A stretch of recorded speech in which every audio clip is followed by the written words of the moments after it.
Hello soldiers.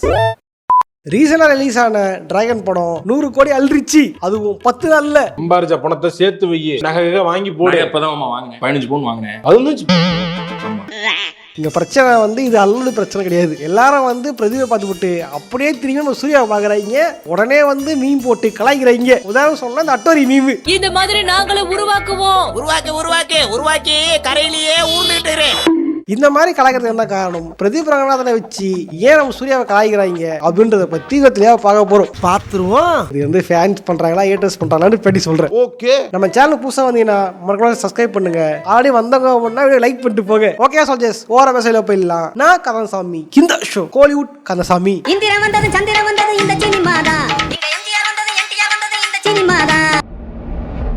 Actually இந்த dragon release ஆனதுக்கு அப்புறமோ இல்ல டிராகன் 100 கோடி அடிச்சதுக்கு அப்புறமோ இந்த டாக் அப்படின்றது இல்ல. டிராகனுக்கு முன்னாடியே பாத்தீங்க அப்படின்னா இந்த விசஸ் இருப்பாங்க தெரியுமா, அஜித் விசஸ் விஜய், சிவகார்த்திகேயன் விசஸ் விஜய் சேதுபதி அப்படிப்பாங்க தெரியுமா. அந்த இதுல பாத்தீங்க அப்படின்னா சூர்யா விசஸ் பிரதீப் வைக்கல, பிரதீப் விசஸ் சூர்யா அப்படி வச்சிருப்பானுங்க. வேண்ட கலாய்க்கணும் அப்படின்ட்டு ப்ரோ. ஒரு அளவுக்கு தான் ப்ரோ, எல்லாமே சும்மாலாம் நோண்ட கூடாது ப்ரோ. ஏன் தம்மே ஆகுது இது? யார் என்ன ஃபேன்ஸ் பண்றாங்கன்னு பாத்தீங்க அப்படின்னா இது எதுவுமே வந்து பிரதீப் ஃபேன்ஸ் பண்ணல. இதை பண்றது யாருன்னா சூர்யாவோட ஆக்டர்ஸ் தான். என்னடா கூட இருந்து குழி பறிக்கிறீங்களா? கூட இருந்து குழி பறியா பின்ன கொய்யாவோட பறிக்க முடியும்.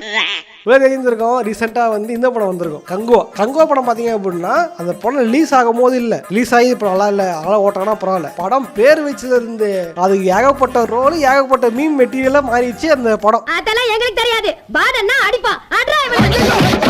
சில பேர் போனானுங்க ட்விட்டர்ல, அதெல்லாம் உங்களுக்கு இருக்கிற ஃபேன் பேஸுக்கு யூடியூப் பக்கம்லாம் வரக்கூடாது, வாட்ஸ்அப் குரூப்ல கூட ஷேர் பண்ணி விடு அப்படின்லாம் பல மீம் கலாச்சிட்டு இருக்காங்க. இருந்தாலும் ஒரு ஆக்டர் அவரோட கரியர்ல நல்ல படங்களும் வரும், மொக்க படங்களும் வரும். அதான் இப்படியா போட்டு அடிக்கிறது. மாப்ள இவன் தான் எங்கேயோ செமத்தியா வாங்கியிருக்கான், இங்க வந்து வேற எவனோ வாங்கின மாதிரி அவுத்துறான் பாத்தியா. ஆஸ் சூர்யா ஃபேனா ஓல்டு தவளையா வந்து எனக்கு வந்து கஷ்டமா இருக்குது. சாவும்ல இது ஏன் சூர்யா சார் ஒன்று நடக்குது அப்படின்னு பாத்தீங்க அப்படின்னா இது இன்டர்நெட்ல முதல்ல எப்படி சொல்றது ஃபர்ஸ்ட் தமிழ்ல ஒரு படத்தை ட்ரோல் பண்ணிட்டு ஆக்குறாங்க. இந்த சோசியல் மீடியா கல்ச்சர் ஆரம்பிச்சு முதல்ல ஒரு படம் ட்ரோல் பண்ணிட்டு ஆகுது அப்படின்னா அது நம்ம சூர்யா சாரோட படம் தான். நான் நம்பர் 1. அதுதான் அஞ்சார். அது அந்த காலகட்டத்தில் அப்பதான் புதுசா ஸ்டார்ட் ஆகுது. அதுல கரெக்டா நம்ம வந்து கன்றாவியே சரியா சொன்னா இன்னைக்கு இன்ஸ்டாகிராம் யூடியூப்லாம், அப்பெல்லாம் ஃபேமஸ் வந்து ஃபேஸ்புக் தான் ஒரே சோசியல் மீடியா. இவங்க சினிமாவில பாட்டு எழுதணும்னா ஃபேஸ்புக் வச்சு பாட்டு எழுதுவானுங்க. ஏதாவது காமெடி பண்ணோம் ஜென்ரேஷன் காமெடி பண்ணோம்னா ஃபேஸ்புக் வச்சு காமெடி பண்ணுவாங்க. காமெடி பண்றீங்க பவர்.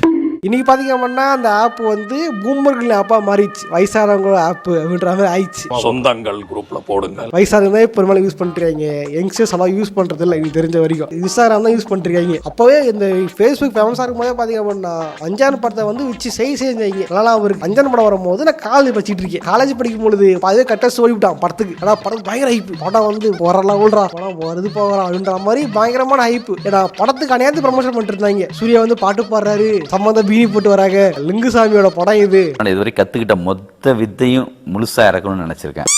லிங்குசாமி வந்து இதுக்கு முன்னாடி நிறைய படம் எடுத்திருக்காரு. அந்த படம் ஹிட் ஆயிருக்குது. ரன்னு, சண்டை கோழி, இந்த மாதிரி பல ஆக்ஷன் படம் எடுத்திருக்காரு. அந்த வருஷத்தை அஞ்சான் வரப்போகுது அப்படின்ற மாதிரி பயங்கர பில்டப் பண்ணிட்டு இருந்தாங்க. இந்த படத்துக்கு பயங்கர ஹைப் இருந்துச்சு. அது எந்த அளவுக்கு அப்படின்னா இந்த படத்தை ப்ரொடியூஸ் பண்ணது டேரக்டர் லிங்குசாமி தான். அவர்கிட்ட வந்து படத்தை கேட்டாங்களாம், இந்த படத்தை கொடுத்துருங்க இத்தனை கோடி தரேன் அப்படின்ட்டு. தலைவர் என்ன பண்ணிருக்கேன், அதெல்லாம் முடியாது, நானே ப்ரொடியூஸ் ஆக்ட் பண்ணிருக்கேன், நானே தான் ரிலீஸ் பண்ணுவேன் அப்படின்ட்டு இந்த படத்தோட நம்பிக்கையில ரிலீஸ் பண்ணாரு. படம் வந்து நெக்கிட்டு போயிடுச்சு. இந்த பிரச்சனையில வந்து ரஜினி முருகன் படம்லாம் வந்து டிலே ஆனதெல்லாம் வந்து அது பெரிய கதை. என்னைக்கு காயுது எலும்புழுக்க ஏன் சேர்ந்து காயுது நமதுக்கு காயனா. இந்த மாதிரி வந்து அந்த படம் வந்து பயங்கர டோர்னமெண்டா மாறிடுச்சு. அஞ்சான் படத்தை வந்து கலாய்க்காத ஒரு ஓட்டே கிடையாது. பயங்கரமா கலாய்ச்சி பயங்கரமா இது வேலை பார்த்தாங்க இந்த வாட்டி. ஓகே அஞ்சால முடிஞ்சிருச்சு, அஞ்சோட போயிருச்சு அப்படின்னு பாத்தீங்க அப்படின்னா அது இப்போ வரைக்குமே வந்து ட்ரோல் விஷயம் வந்து பெருசா வந்துட்டு இருக்கு நம்ம சூர்யாவுக்கு. உன்னை புடிச்சது விடாது, தொத்தின்னு பின்னாலே வரும். பின்னாலே வந்துச்சு சாமி. இதுதான் சொல்றது. கங்குவா படம் பாத்தீங்கன்னா பேச விரும்பல. கங்குவா படம் பாத்தீங்கன்னா நிறைய பேர் வந்து ட்ரோல்மெண்ட்ல கலாச்சாங்க, பல இது பண்ணாங்க. எந்த அளவுக்கு அப்படின்னா ஆக்டர் சூர்யா சாரோட ஒய்ஃபான ஜோதிகா மேடமே வந்து சொன்னாங்க, ஏன் புருஷனை பத்தி கலாய்க்கிறீங்க அப்படின்ட்டு அவங்க ஒரு ஸ்டேட்மெண்ட் விட கொஞ்சம் தலைமைக்கு கட்டுப்பட்டு அப்படியே இருக்கின்னு இருக்கிறோம். எங்களை அவுத்து விட்டாங்கன்னு வச்சுக்கோ, சிறக அடிப்போம் நாங்க. இவங்க பண்ண ட்வீட்டை பார்த்துட்டு பாடகி சுசித்ரா வந்து அவங்க திரும்பி இவங்களை கலாய்க்க அப்படின்ட்டு கடைசியில ஜோதிகா மேடம் ட்ரோல்மெண்ட்ல வந்து உட்கார்ந்தது தான் மிச்சமா இருந்துச்சு அந்த டைம். ஐயோ பாவம். இன்னும் இது எந்த அளவுக்கு அப்படின்னா ஜோதிகா மேம் வந்து ஒரு இன்ஸ்டால போஸ்ட் போட்டுருந்தாங்க. அது கீழே வந்து யாரோ ஒரு டாக்ஸிக் அடியில் ஒருத்தர் வந்து மெசேஜ் பண்ணியிருந்தாரு அப்படின்னு கமெண்ட் பண்ணியிருந்தாரு. என்ன அப்படின்னா உன் புருஷனை விட விஜய் எவ்வளவோ பெட்டரு அப்படின்னு போட்டிருந்தாரு. அது கீழே இவங்க ஜோதிகா என்ன பண்ணாங்க அப்படின்னா ஒன்னு கமெண்ட் ஹெல்ப் பண்ணிட்டு போயிருந்துருக்கலாம். அவனா படங்க அப்படின்னு சிரிக்கிற மாதிரி ஸ்மைலி போட்டாங்க. அதே ஸ்கிரீன்ஷாட் எடுத்து அதே மீன்லாம் மாட்டினானுங்க. சிரிக்கிறானி வெக்கமா இல்ல? ரீசெண்டாக பார்த்தீங்க அப்படின்னா அந்த சூர்யா சாருக்கு இந்த அளவுக்கு ஹேட்ரேட் வரதுக்கு என்ன காரணம் அப்படின்னு தெரியல. ஒன்று இவர் எடுக்கிற சூஸ் பண்ணுற மூவிஸா இல்லை இவர் தவற விட்ட படங்களா அப்படின்னு எனக்கு தெரியல. குறிப்பாக சொன்னா அப்படின்னா சூர்யா சார் வந்து பல படம் தவற விட்டுருக்காரு. அதில் ஒரு படம் தான் வந்து புறநானூறு. உன்னதாண்டா என்ன பீலிங்கா இல்ல பீலிங்கான்னு கேட்கறேன். புறநானூறு பார்த்தீங்க அப்படின்னா சுதா அவங்க எடுத்த படம் எடுத்துக்கிட்டு இருக்க ஒரு படம். இந்தி திணிப்பை எதிர்த்து போராடுற மாதிரி அந்த கதை இருந்துச்சு. அதுதான் வந்து புறநானூறு அப்படின்னு வச்சிருந்தாங்க. புறாநானூறு. சூர்யா சார் என்ன பண்ணாரு அப்படின்னா எடுக்கிறது டேரக்டர் சுதா கொங்கரா தான். இவங்க தான் இதுக்கு முன்னாடி ஒரு படத்தை வந்து இட்டு கொடுத்தாங்க. என்ன படம்? சூரிய போட்டு இட்டு கொடுத்தாங்க. சூரிய போட்டுன்றது அந்த படம் ஆக்சுவலா தாட்டில் வந்துருந்துன்னா சூர்யா சாருக்கு மிகப்பெரிய ஹிட் அந்த படம் கண்டிப்பாக வாங்கி கொடுத்துருக்கும். பட் என்ன பிரச்சனை அப்படின்னா அதை ஓடிட்டில் விட்டாங்க. இவர் அமேசான் பிரைம் கூட கை கொடுத்துக்கிட்டு இவர் ப்ரொடியூஸ் பண்ற பல படங்களை ஓடிட்டில் விட்டுருந்தாரு. அதனாலேயே அந்த படம் வந்து என்னதான் விமர்சன ரீதியா பெருசா போயிருந்தாலுமே கமர்ஷியலா வந்து தியேட்டர்ல வந்து பெருசா ஆகல. ஃபேன்ஸுக்கு வந்து பெரிய விஷயத்தை கொடுக்கல. அதை வேற ஞாபகப்படுத்திட்டீங்க. நெஞ்சமெல்லாம் பொண்ணு அறக்கு தம்பி. ஆக்சுவலி இவரே ஃபேன்ஸுக்கு வந்து மதிக்கல அப்படின்னு சொல்லணும். ஆனால் ஃபேன்ஸ் பல பேர் சொன்னாங்க இல்லை இந்த படத்தை ஓடிட்டு கொடுக்காதீங்க தேட்டரில் விடுங்க அப்படின்னு கேட்டிருந்தாங்க. நான் சொன்னா இதே விஷயம் தான் மாஸ்டர் படத்துக்கு நடந்துச்சு. மாஸ்டர் படத்துக்கு வந்து நம்ம தளபதி சொன்னாரு இல்லை எவ்வளோ நாளும் பரவாயில்ல தேட்டரில் விடுங்க ஃபேன்ஸ் எதிர்பார்ப்பாங்க அப்படின்ட்டு. ஃபேன்ஸுக்கு என்ன கேட்பாங்க ஃபேன்ஸுக்கு என்ன தேவைன்னு புரிஞ்சுக்கிட்டு கரெக்டாக வந்து அந்த படத்தை வந்து இந்த மாஸ்டர் படத்தை தேட்டர் ரிலீஸ் பண்ணிருப்பாரு நம்ம தளபதி. பட் இவர் என்ன பண்ணிட்டாரு அப்படின்னா இவர் வந்து ஆக்டர் மட்டும் இல்லை இவர் ப்ரொடியூசர் அப்படின்றதுனால படத்தை கொடுத்தா மட்டும் போதும் வித்தா மட்டும் போதும்ட்டு அமேசான் வித்துட்டாரு. நீங்க தானே முதல்ல அவன் எது கேட்டாலும் பார்சல் பண்ணி கொடுக்க சொன்னீங்க. அவன் எல்லாத்தையும் கேட்டா கொடுத்துட்டேன். ஸோ இதனால இந்த படம் வந்து டிசைன் பெருசாக ஆகலை. ஓகேவா? இதே டேரக்டர் பாடுகிறாங்கன்னு பொழுது இவர் என்ன பண்ணிருக்கணும் சரி ஓகே எடுக்கிறேன் நடிக்கிறோம் நடிச்சு கொடுத்துருக்கணும். என்ன பண்ணிட்டாரு இல்லை அந்த படம் எனக்கு வேணாம் அடுத்த கங்கோவை போறதுக்காக எடுக்கிறேன். இந்த கங்கோவை கிட்ட இருந்துக்கு அப்புறம் நான் வடக்கு பக்கம் போறேன் வடக்குல பேன் இண்டியா ஸ்டாரா மாற போறேன் அப்படின்னு பிளான் பண்றான்னு தெரியல. கங்கோ பாத்தீங்க அப்படின்னா இங்கே வந்து டங்கு ஆகி போச்சு. அப்புறம் இந்த பக்கம் போறது. ஸோ என்ன பண்ணாரு அப்படின்னா புறநானூறு படம் வந்து வேணாம்னு சொல்லிட்டு போனார்ல. இந்த டைம் என்ன பண்ணிட்டாங்கன்னா சுதா கொங்கரா டீம் வந்து இவர் வேறலாம் பரவாயில்ல சரி வேற ஒரு ஆக்டரை வந்து காஸ்ட் பண்ணிக்கலாம் அப்படின்னு பிளான் பண்ணும்போதா எங்க இருக்கு இந்த இருக்கு அப்படின்ற மாதிரி கணத்தில் உதயமானவர் தான் நம்ம எஸ்கே. தங்காதுரை ஒரு அளவுக்கு மேல பண்ண துப்பாக்கியை பிடிக்க சிவால் சொன்னதுக்கு இப்படியா பராசக்தி ஹீரோடா ஆடி அமரன் லைட்டு கொடுத்துருந்தாரு. இது படம் கண்டிப்பா சொல்றது ஹிட் ஆகும்னு நினைக்கிறேன். ஏன்னா படத்துக்குள்ள வந்து பல ரீகாஸ்டிங் பண்ணிருக்காங்க. இவருக்கு ஏத்தாம ஆக்டர்ஸ் எல்லாருமே போட்டு படத்தை ரீஃபில் பண்ணிருக்காங்க. அதில் வர பாசத்தி சண்டை வந்துச்சு. அது ஒரு தனி கதை. இதே வேற பாத்தீங்கன்னா இந்தியில வந்து கர்ணன் ஒரு படம் இருந்தாங்களாம். அந்த கர்ணனோட கதையை வந்து படம் இருந்தாங்களாமா. அதை காசு பண்றதா வந்து சூர்யா சாரை வந்து காசு பண்றா இருந்தாங்களாமா. பெண்ணாய் போச்சு கங்கோ ஓடாதனால எனக்கு அப்புறம் எடுக்கிற பாய் அதை விட்டு அவங்களும் ஓட்டாங்களாமா. இப்ப அங்கிட்ட இல்ல இங்கிட்ட இல்ல அடிட்டு நடுவில் நட்டாங்க போச்சு நம்ம சூர்யா சாரோட கதை. அவ்வளவுதான் நம்மள முடிச்சு விட்டீங்க போ.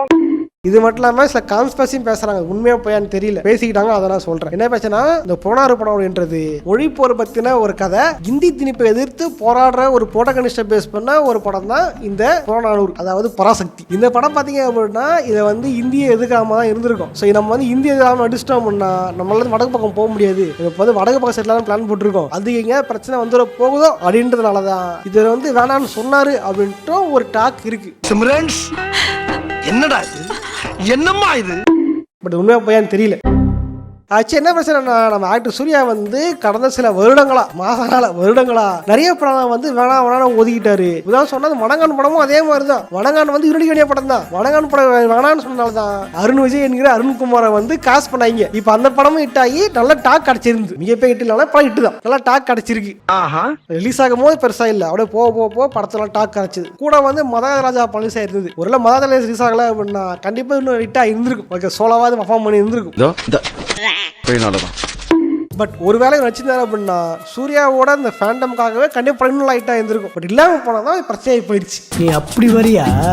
ஏன்னா என்ன பிரச்சனைனா நம்ம ஆக்டர் சூர்யா சார் பாத்தீங்க அப்படின்னா கொஞ்சம் வருஷமாவே வந்து ஃபேன்ஸுக்கு வந்து கவனிக்கணும், ஃபேன்ஸ் நல்ல படம் கொடுக்கணும், நல்ல படம் கொடுத்து மேல வரணும் அப்படின்னு வந்து நினைச்சாரா அப்படின்னு தெரியல. நல்ல கதையா சூஸ் பண்ணி நடிக்கவும் இல்ல, நிறைய மிகப்பெரிய கேப் விட்டாரு. அதே மாதிரி வடக்கு பக்கம் போலான்னு பிளான் பண்ணிட்டாருன்னு சொல்லிட்டு இருக்காங்க. தமிழ்ல தானே உங்களுக்கு மார்க்கெட் இருந்துச்சு, தமிழ்ல தான் திராசா பாத்துக்கிட்டு இருந்தாங்க. இது இந்திக்கு போகன்றதுக்காக தமிழ்நாடு வந்துட்டு போறீங்க நியாயமா அப்படின்ட்டு இவரோட ஃபேன்ஸே வளர்ந்து கேட்டுக்கிட்டு இருக்காங்க.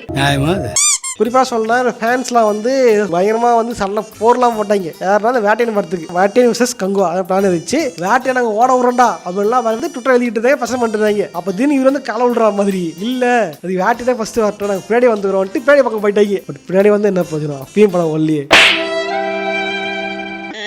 இதே மாதிரி பாத்தீங்க அப்படின்னா இங்கதான் வராது பிரதீப் ராவ் பாத்தீங்க அப்படின்னா இவர் வந்து சூப்பர் ஸ்டார் படம் வந்து பின் வாங்கினாரா, அதே மாதிரி அவரு விடாமுயற்சி வந்து பின் வாங்கினாரு. விடாமுயற்சியா கிளாஸ்லாம் வேணாம் நாங்க பின்னாடியே வரணும்னு வந்தாரு. இப்ப என்ன பிரச்சனை, பின்னாடி போன பிரதீப் ஜெயிச்சிட்டாரு, சூர்யா வந்து தோத்துட்டாரு. பட் இதுதான் பெரிய ப்ராப்ளமாவே இருக்குது. எப்படின்னா இப்ப பிரதீப் வந்து வெறும் சூர்யா கூட கூட கம்பேர் பண்ணல. ஓகேவா, இவங்க வந்து எல்லா ஃபேன்ஸ்லயும் கம்பேர் பண்றீங்க. உதாரணம் ஏகே ஓட போறது இல்லையா குட் பேட் அக்லி, அதுக்கும் வந்து சில பேர் வந்து ஹேட்டர்ஸா வீம் போட்டுருந்தாங்க. பிரதீப் பத்தியா வந்து கித்து காட்டுற அவங்களால முடியுமா அப்படின்னு போய் விட்டுருக்காங்க. இது காரணம் அப்படின்னா பிரதீப்பை வந்து யூஸ் பண்றது பிரதீப்போட ஃபேன்ஸ் கிடையாது, ஆக்சுவல் ஒரு ஆக்டரோட ஹேட்டர்ஸ் தான் வந்து பிரதீப்பை ஊர்காம யூஸ் பண்ணிக்கிறாங்க. அதே மாதிரி நம்ம சூர்யாசோட ஹேட்டர்ஸ் அவங்க ஆமையா அனிலா என்ன இனம்னு தெரியாது, ஆனால் சூர்யாசரை எதிர்க்கணும், கலாய்க்கிறோம், திட்டணும். அதுக்காகவே பிரதீப்போட போட்டி போட்டு வேணும்ட்டே பிரசவம் பண்ணிருக்காங்க. போடா உன் கண்ணில் பயத்தை பார்த்துட்டேன் அப்படியே ஓடுற. ஆக்சுவலி நான் அந்த கிரிஞ்சி வீடியோ போட்டிருப்பேன் தெரியுமா, இப்போ ட்ராய் வீடியோ போட்டு தெரியுமா, அதுலேயே வந்து சொல்லலாம்னு நினச்சிருந்த ஒரு கண்டென்ட். ஒருவேளை இந்த படம் ஓடிடுச்சுன்னா கண்டிப்பாக யாரை கலாயிறாங்களோ இல்லையோ சூர்யா சாரை கலாய்ப்பாங்கன்னு சொல்லலாம்னு இருந்தேன். நினச்சா மாதிரியே நான் அடுத்து படிச்சு இந்த மாதிரி இதுக்கு பொலிட்டிக்கலாகவும் சில ஏற்றஸ் இருக்கானுங்க, அவங்கள பற்றிலாம் பேச விரும்பல. ஸோ பிரதீப் ராவ் வந்து ஊர்காம தான் யூஸ் பண்ணிட்டு இருக்காங்க இந்த எதிர் ஃபேன்ஸ் எல்லாருமே. பட் பிரதீப் பார்த்தீங்க அப்படின்னா அவர் வந்து மார்க்கெட்டிங்கில் கரெக்டாக இருக்காரு, தெரிஞ்சு நல்லா லாபம் இருக்கு. வேறு தேட்டர் தான் போகிறேன், பல்லாவரம் பிஆர் தான் போகிறேன். பட் வெற்றி தேட்டர் பார்த்தீங்க அப்படின்னா எவ்வளோ பெரிய பெரிய பேனர் விட்டுருக்கானுங்க, பெரிய கட் அவுட் வச்சிருக்காங்க. எனக்கு புரியல என்னது இது, அடிச்சு 2 படம், இது 2வது படம், பாஸ் 3 படம் அதெல்லாம் கிடையாது, இதோட அடிச்சு 2 படம் தானே, அப்புறம் என்ன அடிச்சு 2 படம், இது 2வது படம். அதுக்கு இவ்வளவு பேர் கட்டணு பேனர்லாம் அடிக்கிறாங்க, ரசிகர் மன்றம்லாம் பேர் போட்டு வச்சிருக்காங்க, ஒண்ணுமே புரியலையே அவன் நினைச்சுக்கிட்டு இருந்தேன். ஒரு இடக்குள்ள வச்சுதான் பண்ணணும், படம் மட்டும் மொக்கையா இருக்கட்டும் போட இரு மொத்தமா வைத்து போட்டுறேன் அப்படின்னா நான் பிளான் போட்டு வச்சிருந்தேன். ராபிட்டோல பாதையில இறங்கி ரெக்கெல்லாம் ஷூட் பண்ணிட்டு வந்துட்டு ரோசா போட்டுடலாம் அப்படின்னு பிளான் போட்டு வச்சிருந்தேன். பட் படம் பிடிச்சிருந்தனால அதெல்லாம் வேணாம், படம் நல்லா தான் இருக்கு, நல்லா இருக்குன்னு சொல்லுவோம், ரோஸ்லாம் தேவையில்லைன்னு சொல்லியிருப்பேன். ஸோ இந்த மாதிரி மார்க்கெட்டிங்ல கரெக்டாக இருக்கிறது இருக்காரு நம்ம பிரதீப் ப்ரோ. அது மட்டும் பார்த்தீங்கன்னா இது வந்து ஆஃப்லைன்ல பேன் அடிக்கிறது கட் அடிக்கிறதுலாம் ஆஃப்லைன்ல. ஆன்லைன்ல பார்த்தீங்க அப்படின்னா ஏகப்பட்ட ஃபேமஸான மீம் பேஜஸ் இருக்கும் இல்லையா, அவங்களுக்கு காசு கொடுத்துட்டு தம்பி நம்மளை பத்தி கொஞ்சம் நல்லபடியாக எழுதுப்பா, அது வந்து படத்தை ப்ரொமோஷன் மாதிரி தெரியாத மாதிரி பாராட்டி போடுப்பா அப்படின்ற மாதிரி ஏகப்பட்ட வகையில ப்ரொமோஷன் பண்ணிருப்பாங்க. ஏகப்பட்ட மீம் பேஜஸ்ல பெய்டு ப்ரொமோஷன் தான் இருந்துச்சு. பட் மீம் கிடைச்சாரும் பெய்டு ப்ரொமோஷன் பண்றது கிடையாது, பெய்டு சொல்றது கிடையாது. இல்ல யாரு கேட்கறது, யூடியூபருக்கு மட்டும் வரலடா, அங்க பக்கம் போகலடா யாராவது. வா யூடியூப்ல காசு வருது, இதெல்லாம் காசு வருமா, ஆமா காசு வாங்காம தான் ப்ரொமோஷன் பண்றாங்களா, ப்ரொமோஷன் காசு ஆக்கி பண்றதாடா. ஸோ இந்த மாதிரி மீம் கேரக்டர்ஸுக்கு காசு கொடுத்து இந்த மாதிரிலாம் ப்ரொமோஷன் பண்ணியிருப்பாரு. இதெல்லாமே இந்த படத்துக்கு மிகப்பெரிய வெற்றி தான். அவரோட கரியருக்கு இவர் மாதிரி பண்றது ஒரு பெரிய விஷயம் தான். அதான் படம் விட்டாச்சு. இதே தான் நம்ம எஸ்கே ப்ரோ மார்க்கெட் கரெக்டாக இருப்பாரு தெரியுமா, அந்த மாதிரி வந்து அடுத்த எஸ்கே மாதிரி இருக்கிறதுனால இப்போ வந்து கமர்ஷியல் இட்டு கொடுத்தனால எல்லாருமே வந்து தலை வச்சு குறாடிட்டு இருக்காங்க. இப்போ வந்து 2 படம் ஹிட் ஆயிடுச்சு. இப்போ 3வது லவ் இன்சூரன்ஸ் கம்பெனி அப்படின்னு படம் எடுத்துட்டு இருக்காரு. யாரோட டைரக்ஷன்ல அப்படின்ட்டா நம்ம விக்கிரன் டைரக்ஷன்ல. விக்கிரன் வந்து காத்து காதல் அப்படின்ற படத்தால காத்து வாங்கிட்டு போயிட்டாரு. பட் திரும்ப வந்து லவ் வச்சுக்கிட்டு இந்த படத்தை நல்லா ஹிட்டு கொடுத்தாரு அப்படின்னா அவ்வளவுதான் நம்ம பிரதீப் படம் தான் அடுத்த எஸ்கே. எஸ்கே கூட அவர் ஃபைட் பண்றதுக்கு நிறைய படம் தேவைப்பட்டுச்சு. அவர் எடுத்தோடனே ஃபைட்ல இறங்கல. இந்த காய் சரிய படத்துல ஃபைட்லாம் பண்ணாரு, நிறைய பேர் பிடிக்காம போயிடுச்சு, யாரும் ஒத்துக்கல, ஃபைட் பண்ண யாரும் ஒத்துக்கல. மனகொத்தி பறவை, எதிர்நீச்சல், வருத்தோட வாழைவர் சங்கம் வந்துட்டு தொடர்ந்து படம் இட்டு வந்திருக்கும். பட் இந்த படத்துலயுமே ஃபைட் இருக்காது. ஒரு ஜனரஞ்சகமான ஒரு கேரக்டரா நடிச்சிருந்தா கரெக்டா இருந்துச்சு, அவர் ஃபைட்டே பண்ணல. பட் இதுல பாத்தீங்க அப்படின்னா பிரதீப் 2வது படத்துலயே ஃபைட்லாம் பண்ணி அதை ஒத்துக்க வச்சுட்டா. அப்படி ஸோ வந்து ரூட் கிளியர் ஆகி போயிட்டு இருக்கு நம்ம பிரதீப் ரோக். ஒருவேளை இவர் திரும்ப வந்து 2-3 படம் ஹிட் ஆயிட்டு அப்புறம் ஆக்சிடென்ட் அவதாரம் கொடுத்தாரு அப்படின்னா எஸ்கேனே மிஞ்சிடுவாரு அப்படின்னு நினைக்கிறேன். விடக்கூடாது, இன்னொரு பாயாசத்தை போட்டுற வேண்டியது. உண்மையிலே ஹிட்டா வரா, அடுத்தது பாயசம் போட்டுருவாங்களா அப்படின்றது வரக்கூடிய நாட்கள்ல மட்டும் தான் தெரியும். உண்மையிலே மார்க்கெட்ல பின்றியனே எப்படி நீயே காசு கொடுத்துருப்பியா தெரியல. இத்தனை பேரை வேலை அடிக்க வச்சு இவ்வளவு பேர் கட்டணம் வச்சிருக்கியே உண்மையே வேற லெவல். நீ எனக்கு ஏதாவது காசு தான் கொடுத்து விடு, நானும் ப்ரமோஷன் பண்றேன். என்னடா இப்படி வியாபாரம் பண்றீங்க? அப்படியே வியாபாரம் பண்ணு. நல்ல ரிவ்யூ சொல்லிருக்கேன்ல, பேட்டியில தான் போட்டுதா, அதான் பேடிஎம் ஸ்கேன் அதை போட்டு விடு. அதாவது என்ன இந்த கான்ட்ரவர்சி மெயின் காரணம் பாத்தீங்க அப்படின்னா பிரதீப் ப்ரோவோட ஃபேன்ஸ் அப்படின்றது வேற பக்கம். பட் மெயினா பண்றாருன்னா அந்த ஆக்ட்ரஸோட ஹேட்டர்ஸ் அந்த வேலையை பார்த்துக்கிட்டு இருக்காங்க. ஓகே சோல்ஜர்ஸ், இதை பத்தி நினைக்கிறீங்க அப்படின்றத கமெண்ட்ஸை கமெண்ட் பண்ணுங்க. இதே வீடியோ போடலாம் அப்படின்னு நினைக்கிறத கமெண்ட்ஸ் கமெண்ட் பண்ணுங்கள். நானும் கண்டிப்பா வரக்கூடிய வீடியோக்கள்ல அதை போட ட்ரை பண்றேன். ஓகே இதே மாதிரியான இன்னொரு சுவாரஸ்யமான சந்திக்கிறேன். பாய்.